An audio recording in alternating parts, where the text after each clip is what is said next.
여러분은 이들 모두를 신뢰하십니까? 아마 이들 중에 일부를 여러분들이 좋아하실 수는 있겠지만 이들 모두를 신뢰하시는 분은 거의 없으실 것 같습니다. 그렇다면 이들 모두가 동의하여 만들어진 법에 대해서는 신뢰하시겠습니까? 이렇게 여쭤보는 이유는 실제로 대한민국 국회에서는 많은 법들이 사실상 만장일치로 통과되고 있기 때문입니다. 안녕하세요. 저는 김민건 변호사고요. 오늘은 왜 국민이 국회를 견제해야 하는지를 말씀드리고자 합니다. 국회의원이 법안을 발의하면 그 법안은 상임위원회에 회부됩니다. 그리고 상임위원회에서 심사와 표결을 거친 뒤에 본회의로 올라가 본회의에서 표결을 거치게 되는 것이죠.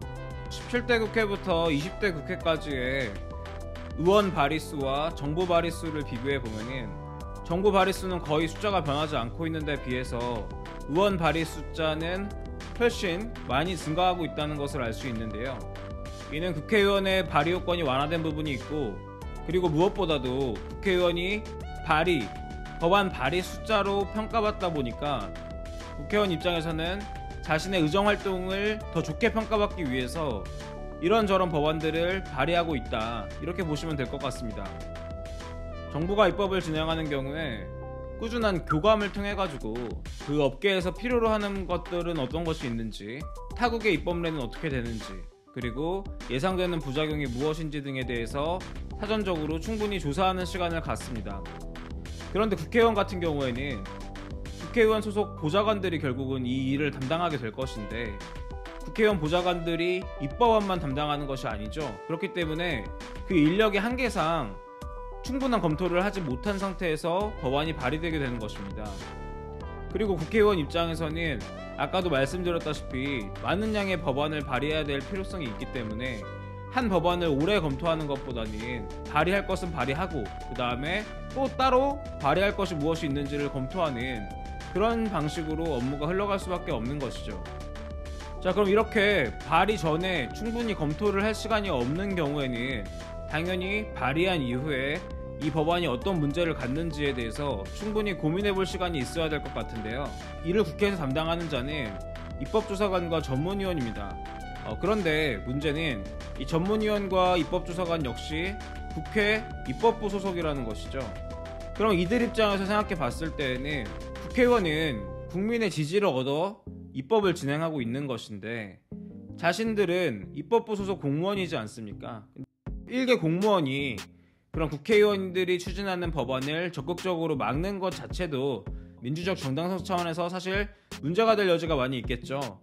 그러다 보니까 이들이 적극적으로 법안에 어떤 문제가 있는지를 이의제기할 수는 없는 구도라고 보시면 되겠습니다. 그럼 다른 국회의원들은 어떨까요? 만약에 상임위원회 소속의 다른 국회의원들이 적극적으로 이 법안의 문제점이 무엇인지를 지적해 줄 수 있다면은 입법 과정에서 속도가 많이 줄어들게 될 것이고 충분한 검토가 이루어질 수 있습니다.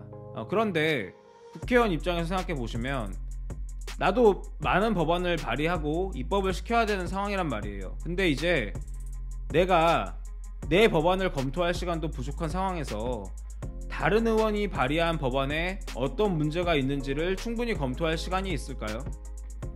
당연히 없을 것입니다. 그렇기 때문에 나는 잘 모르는 법안인데 내 동료 국회의원들이 법을 발의했다. 여기서 내가 만약에 물고 늘어져서 반대를 하게 되면 어떻게 되죠? 그렇게 되면은 나중에 내가 법을 발의했을 때 그 사람도 내 법안을 반대할 가능성이 높지 않습니까?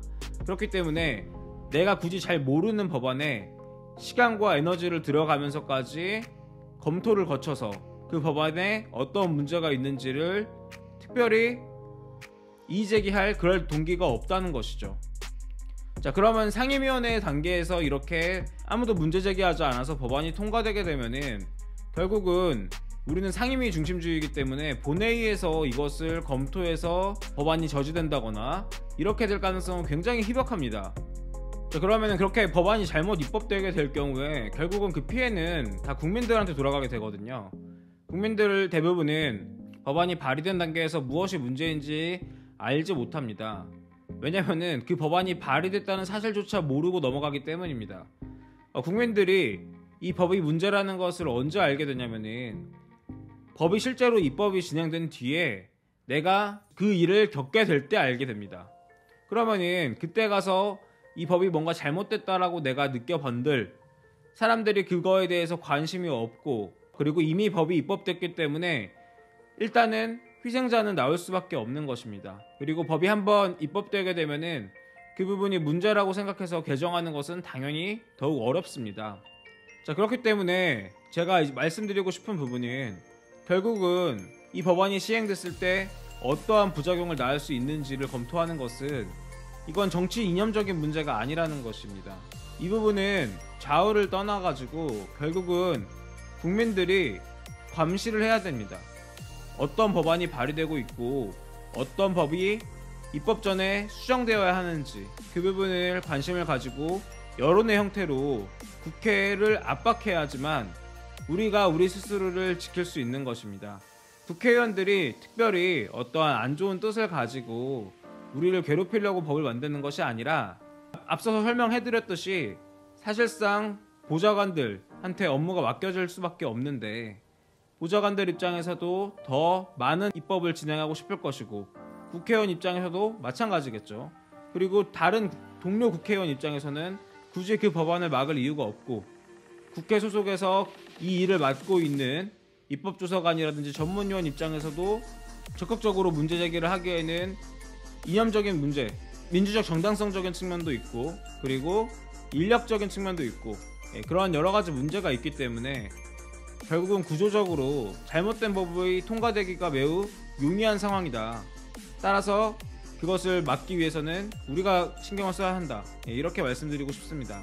국회의원 입장에서도 이건 훨씬 반가운 일입니다. 왜냐하면은 국회의원 입장에서는 자기가 바른 일을 할 때 정상적으로 좋은 평가를 받고 싶은데 이 입법 과정에 대해서 제대로 된 평가를 받지 못한다면은 결국은 국회의원들이 관심을 받을 수 있는 길은 특정한 정치적 사안에 대해서 자신의 의견을 표명하는 것.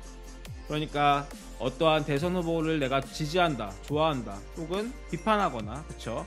그런 방식으로밖에 자기를 드러낼 수 있는 방법이 없는 것입니다.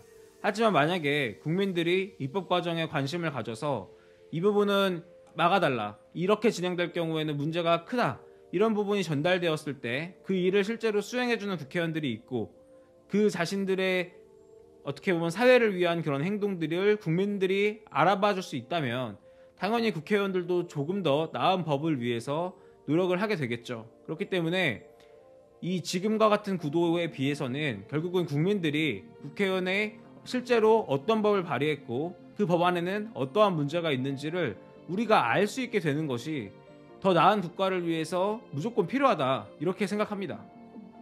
자, 그래서 이제 각자가 이 모든 것들을 체크하기는 사실 어렵기 때문에 저는 이 유튜브를 통해 가지고 그 주에 발의된 법안들이 어떤 것들이 있고 이 법안이 왜 제안되었고, 그쵸? 그리고 이 법안의 장점이 무엇이고 예상되는 효과가 어떤 것들인지, 그 반면에 어떤 부작용이 예상되고 어떤 것만큼은 수정되어야 하는지, 그런 부분들을 짧게 여러분들한테 전달해드리고자 합니다. 그래서 여러분들이 이 부분에 대해서 관심을 가지고 지켜봐 주신다면 훨씬 더 우리 사회가 안 좋은 법을 사전에 차단할 수 있고 각 개개인이 불의의 입법으로 인해서 피해받는 일이 줄어들지 않을까, 그런 부분들을 기대해보며 오늘 영상 마치도록 하겠습니다. 감사합니다.